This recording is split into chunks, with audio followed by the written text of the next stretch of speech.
ब्रह्मांड का एक अटल नियम है, कर्म लौट कर आता ही है। आप चाहें तो पर्वतों के पीछे छुप जाइए, आप चाहें तो महासागरों की गहराई में उतर जाइए, परंतु कर्म का चक्र आपको ढूंढ लेगा। क्योंकि यह संसार किसी राजा के कानून से नहीं चलता, यह चलता है ब्रह्मांड के न्याय से। और ब्रह्मांड का न्याय कैसा है? निर्दयी, निष्पक्ष और बिल्कुल सटीक। यह न तो रिश्वत लेता है, न पक्षपात करता है। जिसने जैसा बोया है वैसे ही काटना है। अक्सर लोग पूछते हैं, अगर कर्म इतना ही शक्तिशाली है तो क्या प्रार्थना, तपस्या या दान इसे बदल सकते हैं? सुनिए, प्रार्थना से आपका हृदय शुद्ध हो सकता है, तपस्या से आपका मन स्थिर हो सकता है, दान से आपके कर्मों में प्रकाश जुड़ सकता है, परंतु जो किया है उसका फल भुगते बिना कोई विकल्प नहीं। हाँ, आप उस फल को हल्का कर सकते हैं, उसके वार को धीमा कर सकते हैं, परंतु उससे भाग नहीं सकते। ब्रह्मांड की अदालत में तारीख टल सकती है, पर फैसला कभी रद्द नहीं होता। अब सोचिए, जब आप किसी इंसान के साथ अन्याय करते हैं तो वास्तव में क्या होता है? वह इंसान आपको कोसता है, उसकी आत्मा से निकली आह सीधी ब्रह्मांड तक पहुंचती है और ब्रह्मांड इसे दर्ज कर लेता है। अब वह आह आपके जीवन की राहों पर कांटे बनकर बिछती है। कभी वह आपके काम बिगाड़ देती है, कभी वह आपके घर में कलह भर देती है, कभी वह आपके मन को बेचैन कर देती है और आप सोचते हैं ये सब क्यों हो रहा है, पर आपको याद नहीं रहता कि आपने किसी और की राह काटी थी। आप भूल गए, पर ब्रह्मांड ने नहीं भुलाया। यहाँ एक बात और समझ लीजिए, कर्म केवल नकारात्मक नहीं होता।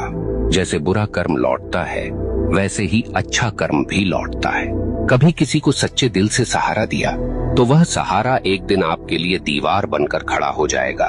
कभी किसी का दिल सच्चे भाव से खुश किया तो वह खुशी आपके जीवन में रोशनी बनकर लौटेगी। ब्रह्मांड का यह न्याय इतना गहन है कि वह एक छोटी सी मुस्कान को भी व्यर्थ नहीं जाने देता और न ही एक छोटे से अपमान को। यहाँ मैं आपको एक कठोर सत्य बताना चाहता हूँ, आपका कर्म केवल आपकी वर्तमान जिंदगी को प्रभावित नहीं करता, यह आपके अगले जन्म तक जाता है। हाँ, जो कर्म आपने अधूरे छोड़े हैं, जो गलतियां आपने स्वीकार नहीं की, जो दोष आपने ढोए पर सुधारे नहीं, वे सब अगले जीवन में भी साथ चलते हैं। इसलिए कहा गया है, मनुष्य अपने कर्मों का वारिस है। आप सोचते हैं मैं तो मर जाऊंगा, इससे किसे फर्क पड़ेगा?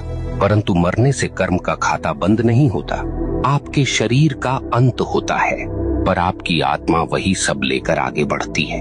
ब्रह्मांड तब तक चैन नहीं लेता जब तक आपको आपके कर्मों का फल न दिला दे। अब आपसे एक प्रश्न पूछता हूँ, क्या आपने कभी देखा है कि कोई बच्चा जन्म लेते ही संघर्ष में होता है और कोई जन्म लेते ही वैभव में? क्या आपने कभी सोचा है क्यों कोई अपंग पैदा होता है और क्यों कोई जन्म से ही स्वस्थ और बलवान? क्यों कोई भूख में जन्म लेता है और क्यों कोई सोने की थाली लेकर? यह सब संयोग नहीं, यह सब कर्म का लेखा है। ब्रह्मांड किसी को बिना कारण दुख या सुख नहीं देता। अब एक और गहरी बात, कर्म केवल व्यक्तिगत नहीं, सामूहिक भी होता है। कभी आपने देखा है कि किसी पूरे समाज पर विपत्ति आती है, पूरा नगर डूब जाता है, पूरा गांव अकाल झेलता है, कभी कभी पूरे राष्ट्र पर संकट आता है। क्यों? क्योंकि उस समाज के सामूहिक कर्म का परिणाम वही होता है। अगर लोग सामूहिक रूप से अन्याय करें, सामूहिक रूप से भ्रष्टाचार करें, सामूहिक रूप से निर्दोषों को सताएं, तो उसका फल सबको भुगतना पड़ता है। यही कारण है कि इतिहास गवाह है, सभ्यताएं उठी और सभ्यताएं मिट गईं,